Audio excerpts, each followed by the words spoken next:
Mana aziz bolajonlar, mana shu sizlarni darsga yaxshi qatnashlaringiz, avvalo sog' salomat bo'lib yurishlaringiz, chiroyli, aqlli, odobli, bilimli bo'lib yurishlaringizni o'zi bizga shaxsan men uchun katta sovg'a deb hisoblayman. Hozir men sizlardan mana bu bayramlarga yoki tug'ilgan kunlarga hech qanday sovg'a kutmayman. Bu vaqti kelib otangizni, onangizni mana katta bo'lib hayotda o'z yo'lingizni topib, mustaqil shaq olib, oila qurib, tinchgina sog' salomat yurganda, ana shu paytlarda eslasangiz, tug'ilgan kun bo'ladimi, bayramlarda bo'ladimi, unda mayli kutishimiz mumkin, kutamiz.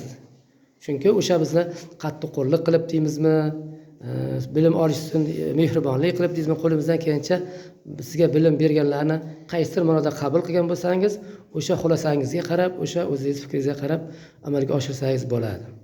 Shuning uchun men sizdan hozir sizdan hech qanday bayram uchun tug'ilgan kun sovg'a kutmayman.